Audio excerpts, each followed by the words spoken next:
You're a real one, man. Don't know what I'd do without you. That's what Tom said the first night he moved in. Half drunk, reeking of motel mildew and desperation, gripping a beer I'd paid for. He said it like it meant something. I should have known then. 3 years ago, I gave him a place to stay, rent-free. No questions. No timeline. His wife had taken the condo, the car, the dog. All he had left was a cracked phone and a duffel bag stuffed with laundry. I gave him the guest room, my spare key, and told him, stay as long as you need. He stayed exactly 1,124 days. The guest room was my home office. I moved my workstation to the kitchen counter, boxed up my whiteboard and printer, stored my ergonomic chair in the garage. Tom didn't say thanks, just dropped his bag on the mattress and took a 4-hour nap. I bought blackout curtains the next day so he could sleep better. I'm Matt, 38th, digital strategist, clean work, quiet money. I built my consulting firm from nothing. No funding, no partners, just grit and client retention. Tom and I met in college. I went entrepreneur, he went corporate. When the layoffs hit and his marriage collapsed in the same month, I told him, I've got space. That was my first mistake. He had no laptop, no resume, no plan, so I helped him build one. Gave him access to my software licenses, bought him a basic Dell and a set of polo shirts, even lent him a pair of my shoes before his first interview. He didn't get the job. I said, it's all right, let's keep looking. The first panic attack happened 3 weeks in. I came home from a client pitch and found him on the floor, gasping. I sat with him until his breathing slowed, drove him to urgent care, paid the bill up front. Pay me back when you can, I said. He nodded. He never brought it up again. He started helping out with small tasks, cleaning dishes, organizing my pitch decks. I noticed him hovering during my Zoom calls, watching how I talked to clients, how I sold trust without ever using the word sell. One night he said, man, you make this look easy. I poured us 2 fingers of bourbon. It's not. Year 1 passed quietly. I absorbed the rent, absorbed the groceries, absorbed the silence when he started staying out late again. Said he was networking. I believed him. I let him shadow a few client calls, offered him minor subcontract work, nothing sensitive, just copywriting and revisions. He started calling himself a brand architect. I didn't correct him. Then came Amanda, my ex. We dated seriously for a while. She left when I prioritized work over weekends, proposals over anniversaries, told me I was reliable, but not present. We'd reconnected. Coffee turned into lunch. Lunch turned into nothing. Then she stopped replying. I figured life happened. 2 weeks later, I came home early from a strategy session. Tom was in the kitchen wearing my watch, pouring from my 18-year Glenlivet, humming to himself. Big day? I asked. He grinned. Got something cooking. When he handed me a glass, I noticed a red lipstick stain on his collar. Amanda wore that shade. I didn't say anything. Later that night, I went to check my email and noticed the desktop still logged into Tom's account. He'd used it for a webinar. 1 tab open. Client login page. My client. My dashboard. Watermarked with my initials. Only visible if you knew where to look. He didn't close it. I didn't confront him. Instead, I brewed coffee, sat on the balcony, and stared out over the city we both used to dream about. I remembered the night I helped him rewrite his LinkedIn profile. The day I bought him a suit for his fake interview. The week I moved my meetings so he could use my desk for focus time. I remembered him crashing on my couch, whispering, "You're my brother, man." Nobody else showed up for me. I remembered believing that meant something. The next morning he made coffee like nothing happened. I might be getting flown out to LA for a brand workshop, he said. Crazy, right? I smiled. Congrats. He didn't notice my eyes didn't move. I had work to do. I wasn't planning to go out that night. Tuesdays weren't my thing. But Laura insisted. You haven't shown your face in months, she said over the phone, her tone just on the edge of exasperated. It's 1 cocktail. Happy hour at Preston's. Everyone from the old team's gonna be there. I told her I'd think about it. Then I looked at the desk where Tom had left one of my invoices, unasked, unopened, and clearly scanned, and said, yeah, sure, why not? Preston's was loud. All exposed brick and Edison bulbs, the kind of place where every drink came in a short glass and people pretended to network while secretly trying to look successful. I wore black, ordered neat, and slid into the back corner of the bar, just close enough to wave at Laura. She hugged me like I hadn't been gone for years. You look like someone who just ghosted a funeral, she said, sipping something pink and expensive. Business has been heavy, I offered. She raised an eyebrow. Still mentoring your roommate? Something like that. It took maybe 20 minutes before I heard it. I didn't mean to be eavesdropping. Oh, not really. The bar wasn't that big, and the table behind me was loud. 3 guys, mid-30s, overdressed, New money or faking it. The kind that ordered Blanton's but couldn't pronounce it. They were talking shop. I tuned out until one name hit like a freight train. Tom Kingston, you know the guy? Total killer. Came out of nowhere, poached a whole marketing portfolio off his mentor, apparently. There was laughter. Clinking glasses. Another voice. Yeah, and he's dating the guy's ex too. Cold as hell. Pause. Wait, Amanda Connolly? Yep. Said she told him the other dude was too stiff. No edge. Said she only stayed with him for his stability. Laughter again. Louder this time. Dude's got no idea. I didn't move. Not a muscle. Not a twitch. I stared into my drink like it held the answers to every question I hadn't wanted to ask. Laura leaned in. You okay? Yeah, I said. My voice sounded like someone else's. Just thinking. She followed my gaze, half turning toward the voices behind us. I saw it in her face when she connected the dots. Laura had always been sharp. I didn't know you hadn't heard, she said softly. I assumed you knew. I do now. We sat there for a while, not talking. The bar noise blurred. My glass emptied. I didn't refill it. Eventually, I stood. Laura grabbed my wrist gently. You're not going to do anything stupid, right? No, I said. Nothing stupid. Just one email. Tom wasn't home when I got back. His keys were gone. So was the gray pea coat I bought him 2 winters ago, still missing a button I'd offered to fix. I stood in the entryway for a moment. The place was quiet. Too quiet. A kind of vacuum left behind by something I hadn't realized was already dead. His laptop sat on the coffee table. Still open. Slack notifications pinged softly in the corner. I stared at it for a long time before sitting down. The pitch deck was open. Clean. Polished. Mine. Not just inspired by mine. It was mine. My structure, my design, my copy. Except at the top where his name sat alone. No mention of me. No footnotes, no logo. Amanda's name was on slide 7. Creative lead. I scrolled.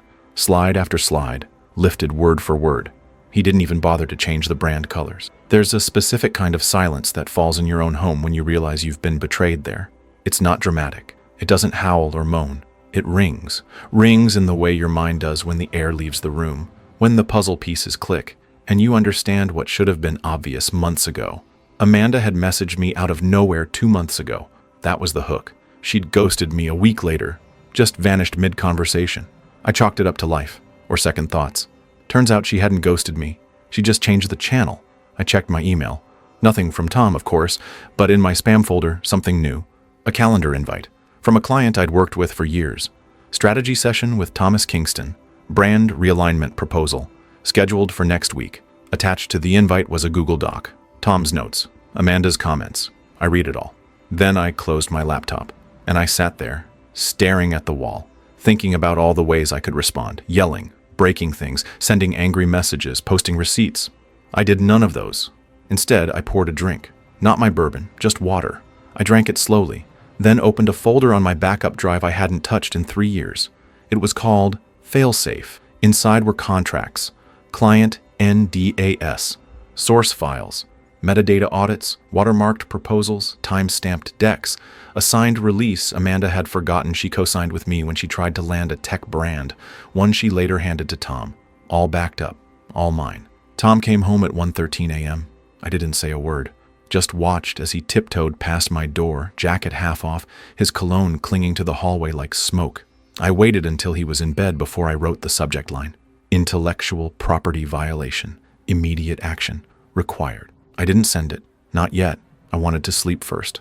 I wanted to send it well rested. The next morning, Tom was already gone when I woke. There was an empty glass on the kitchen counter. My favorite whiskey. Gone again. He'd left the bottle half full, cork off, careless.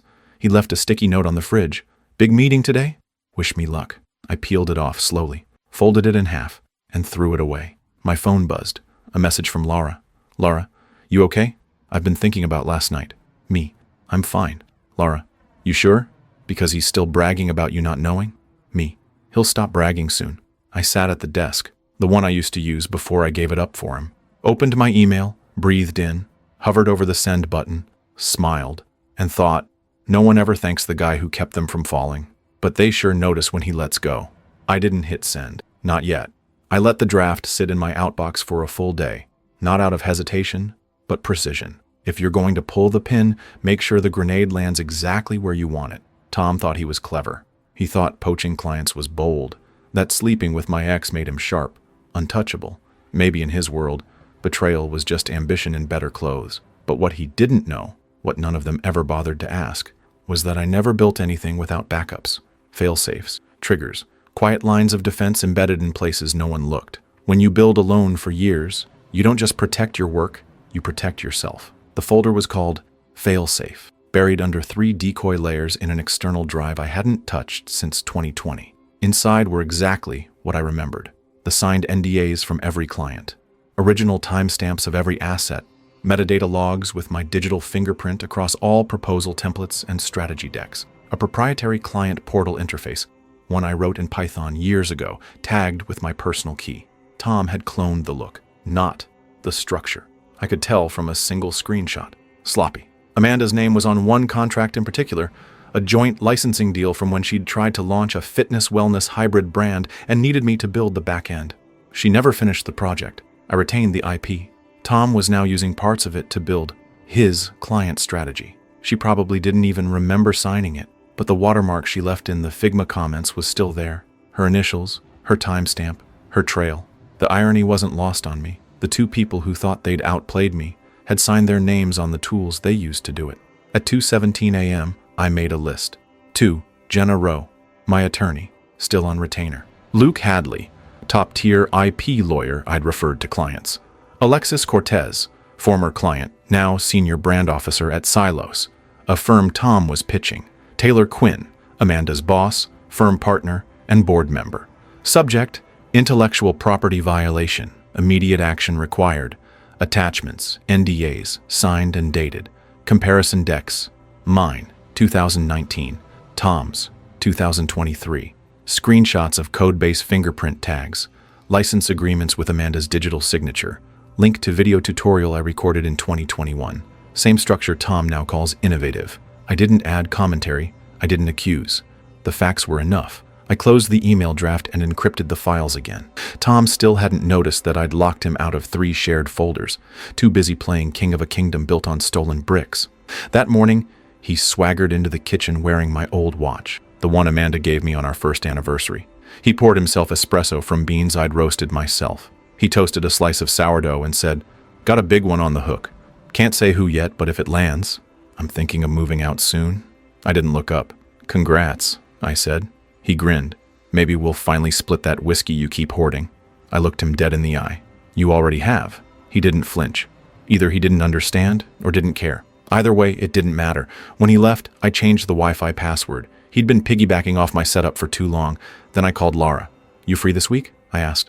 "For you." "Always," she said. We met at a coffee shop across town, the kind of place Tom would have called too minimalist to be real. I handed her a USB drive. "On here is everything proving what he did, and how he did it." She blinked. "And you want me to?" "Just hang on to it for now, in case things escalate." "You really think he's going to fight back?" But Amanda might. She's got more to lose." I didn't have to wait long. That afternoon, I got a call from a blocked number. I didn't answer. Then a text followed. "Unknown. We need to talk. Urgent." I didn't know it would go this far. I deleted it without reading the rest. That evening, a client I hadn't heard from in 2 years, Marcus Del Rio, emailed me out of nowhere. "Just got pitched by a guy named Tom Kingston. Thought you should know. He used a copy of your old Q4 launch deck. Identical. It even had your footer watermark still embedded in the PDF. Do I need to worry?" I replied. "No. You'll never hear from him again." At 10:47 p.m., Tom came home flushed with wine and bravado. "Guess who just booked a trial with Silos?" he said, kicking off his shoes. I stared at him for a moment. "You're sure about that?" "Positive. Alexis from their team messaged me directly. She said the board's intrigued. Could be a full contract by next week." I nodded slowly, then turned back to my laptop. "Everything okay?" he asked. "Yeah," I said. "Everything's exactly where it should be." At midnight, I opened the final file, an internal analytics report from my system. It tracked usage activity on my proprietary tools. Tom had been using a front-end built off my original client database format, the one I created in 2018 and licensed privately. He'd accessed it 37 times under his alias, all tracked, all logged, all unauthorized. I copied the activity report into a new folder, named it Proof Final. Then I clicked back to the email, read it once, then again, clicked Send. No fireworks, no sound, just a quiet little swoosh, and the quiet knowledge that something irreversible had just begun. I didn't sleep much that night, not from nerves. Rom peace, The kind that only arrives after you stop lying to yourself about the people you've let stay too long. I didn't check my phone until noon. 3 missed calls from an unknown number. 1 voicemail. I didn't listen. Tom hadn't come home the night before. His bed was made, barely slept in. The shoes he usually kicked off by the door were gone. His laptop was missing. So was the navy jacket I'd bought him before his first client pitch. On the kitchen counter, a single mug half full of cold coffee. The quiet in the apartment felt heavier than usual, like it was waiting for something. At 1:32 p.m., I got a text from Laura. Laura, did you send it? I didn't reply. 10 minutes later, another ping. This time from a client I hadn't worked with in months. Alexis Cortez. I've flagged the deck. Thank you for the heads up. You'll hear from our legal by end of day. I muted my phone and opened a book I'd been meaning to finish since last spring. It felt good to turn pages instead of tabs. By 3 p.m., the silence cracked. Not in volume, in energy. The emails started rolling in. Not to me directly. I'd set up filters. They came through my notification log. Unsubscribe alerts from tools Tom no longer had access to. He was being locked out, one system at a time. The IP registry confirmed the flags I'd filed were active. Amanda's name had triggered 2 clauses automatically. 1, breach of contract. 1, violation of co-owned property used in an active sale without consent. I hadn't needed to accuse them of anything. I'd just shown their work. The first message that made me pause came from a blocked number. No name, just a transcript. Voicemail. 1:44 p.m. Matt, it's Amanda. Look, I didn't know he was using your stuff. I thought he'd made it. He told me he built it from scratch. Please, can we talk? I didn't mean for this to happen. Call me back, please. I saved it to a folder titled Disregarded. At 4:12 p.m., I received an email with a legal CC line from Silas Brand Legal, TU, Thomas Kingston, CC, Matt Elridge, Alexis Cortez. We are initiating an immediate review of your proposal and the assets used therein. Preliminary audit suggests a material breach of intellectual property boundaries. Tom had blind copied me on the pitch email 2 days ago. Now I was on the official reply chain, as the injured party. By 6 p.m., I heard the front door jiggle, then rattle, then stop. Tom's key didn't work anymore. I watched the deadbolt tremble once more from the inside, then silence. A knock followed. 3 taps. Matt, you home? His voice was cautious. Not angry. Not yet. Not even scared. Confused. Dude, I think we need to talk. I don't know what's happening, but Alexis just emailed me. Something about legal flags. What the hell, man? I didn't answer. Didn't move. Didn't breathe. The door stood still between us. After a pause, I heard him sigh. Then the shuffle of footsteps retreating down the hallway. I waited until dark to leave. Not out of fear. Just timing. I left the key on the counter. His, not mine. I packed 2 bags. 1 laptop, 1 change of clothes, 1 external drive. I'd already had mail forwarded. The lease was in my name, but I didn't want the place anymore. Let him keep the couch. The pans. The memories. All of it already belonged to someone else. That night, I got a call from Laura. Just so you know, she said, Amanda's firm pulled her from 2 projects. Officially, it's pending investigation, but Taylor's not subtle. She's done. I said nothing. Laura continued quieter this time. She tried to reach me, asked what you were planning. And I told her I don't speak for you anymore. Good, I said. Then hung up. Around midnight, a final message came in. Tom, you didn't have to do this. I thought we were friends. You could have at least told me to my face. This feels low, man, real low. I stared at the message for a while, then typed exactly 2 words. Check Slack. I knew what he'd find. The workspace is gone. The admin access revoked. His name erased from a system he never built, just borrowed until it broke. The next day, Alexis emailed again. Appreciate the heads up. We've notified our legal counsel and dropped the pitch. If you're open to discussing future work, let me know. I closed the email. Didn't respond. Not yet. I got another message from Amanda 2 days later. This one was long, apologetic, begging for nuance. I was caught in the middle. I didn't mean to hurt you. I didn't know he was using your work. Please don't shut me out like this. We had something real once, didn't we? I archived it. No response. Not because I hated her. I didn't. Not even because I wanted revenge. Just because I finally understood she was never really with me. She just liked what I built. Tom moved out the following week. He didn't tell me. I wasn't there. Lara said she saw him at the co-op with a duffel bag and a vacant look. He looked smaller, she said, like someone who'd been asked to finally carry the weight of his own name. Amanda deleted her LinkedIn. Tom's new portfolio domain redirected to a 404 error. Someone in our old circle mentioned a copyright claim filed through Google. I didn't file it. Someone else did. Probably Silos. I just smiled. The truth doesn't need a spokesman. It just needs a trail. I didn't celebrate, didn't post anything, didn't vent, didn't explain. I just went back to work, signed 3 new clients, moved into a place with more light, started sleeping again. There's a peace that arrives not when you win, but when you finally stop pretending you lost something worth saving. I didn't block their numbers. I didn't need to. Silence is a language all its own. I spoke it fluently now. The apartment felt hollow after Tom left. Echoes in the hallway, quiet fridge hum, empty coat rack. But I didn't linger. I'd never planned to stay. Within 72 hours, I had the lease closed, the keys dropped off, and a moving van booked for storage. Most of what I owned fit into 6 boxes. The rest I left behind. Things that felt more like his than mine now. There's no value in reclaiming things that were already stolen by trust. The new place was smaller, older, but it had better light. Top floor, exposed brick, no roommate. I paid the year in full. The landlord raised an eyebrow when I handed over the check. Just like that, I nodded. Just like that. Laura met me for lunch 2 days later. We sat outside, cold wind biting, but neither of us minded. She placed her phone on the table and slid it over. A screenshot. Amanda's story, 4 hours ago. People will try to tear you down when they can't replace you. Stay true to yourself. Keep building. Still in the denial phase, Laura said. I didn't respond. She pushed a second image across the table. A forwarded email chain from a mutual friend at Amanda's agency. Internal. Due to current legal reviews and reputational concerns, Amanda Connolly will not be participating in Q2 brand leadership. They're icing her out quietly, Laura said. Not even offering a demotion. Just removing her. They're smart, I said. They know the value of clean exits. Tom hadn't posted in 10 days. For someone who once updated his LinkedIn twice a week, that was deafening. A third mutual contact, Mark from an old consulting panel, messaged me privately. Mark, he tried to pitch my team last week. Told us he had exclusives with Silos. When I mentioned your name, he ghosted mid-meeting. Just thought you'd want to know. I didn't. But I appreciated the data. The thing about building something yourself is, it lasts. Especially when you're the only one who knows where the seams are. My client base didn't just return. It grew. Word spread quietly but quickly. I picked up a new contract with Devrex Group, then 2 referrals from Silos. One day I opened my inbox and saw this subject line. From Alexis Cortez, subject. Ready when you are. Inside was a single sentence. Let's build something cleaner this time. I said yes. 3 weeks later, I moved into my new workspace. A private studio suite in the Bayview building, 10th floor overlooking the harbor. Amanda once told me she dreamed of opening her studio there someday. Now I walked those halls alone, and preferred it that way.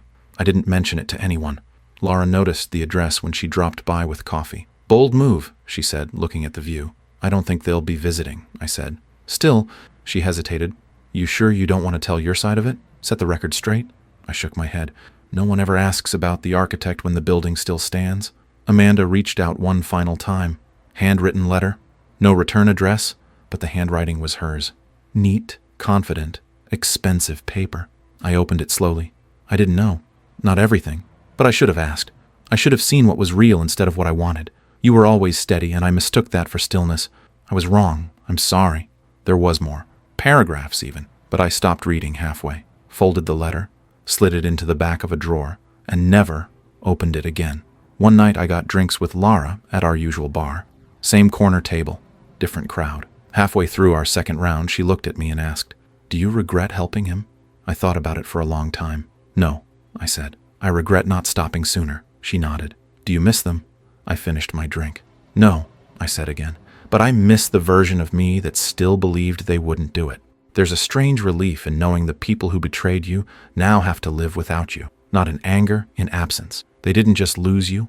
They lost access to stability, to safety, to the kind of loyalty you can't teach or replicate. Replacements fade when they're not built to last. I was never the flash. I was the foundation. And no one ever thanks the foundation until it cracks. A year passed. 12 months to the day since I hovered over that send button with a folder full of proof, and nothing left to say. It didn't feel like revenge, not anymore. It felt like balance being restored. I found the email again this morning. Not by accident. I'd archived it in a folder labeled Line Drawn. I opened it, not to relive anything, but to remind myself how simple the turning point had been. No dramatic subject, just 4 words. Intellectual property violation. Immediate action. Required. The body was clinical. To all parties, attached are documents detailing unauthorized use of protected material across brand assets, client strategies, and proprietary frameworks originally developed and registered by me. Client-side contracts, signed, code-level fingerprint records, time-stamped, comparative decks showing duplication, licensing agreement with Amanda Connolly's co-signature. Continued use, distribution, or representation of this work by unauthorized parties will result in legal action. No anger, no threats, just evidence. It took less than 48 hours for the first domino to fall. Tom was locked out of Silas's back-end system. Amanda was flagged by her employer's ethics board. By the end of the week, a consulting circle I hadn't spoken to in years quietly blacklisted both of them. I hadn't made a call. I hadn't posted a word. I'd just written an email. I never replied to their messages. There were a few, scattered across weeks. Amanda tried guilt. Tom tried sarcasm. Then silence. Eventually, the number of attempts slowed, then stopped altogether. That's the thing about people who they don't know how to handle a vacuum. You were either useful or invisible. Once you're no longer handing them the sword, they forget you ever had the power to swing it. Let them. Sometimes people ask what I really sent, what the exact thing was that brought everything down. It wasn't just the documents. It wasn't even the timing.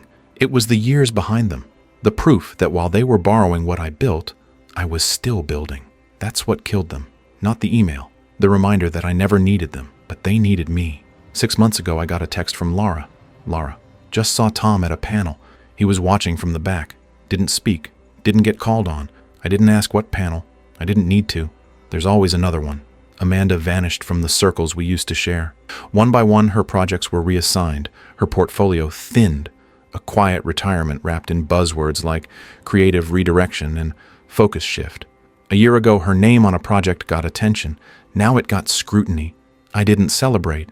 I didn't watch it happen. I just moved forward. The email was my final act of giving, not out of kindness, but to finally show them what I'd withheld all those years, the version of me that didn't beg to be understood, the version that simply was, self-contained, complete, unapologetic. I reread the email one last time this morning, not to change anything, just to remember the man who sent it.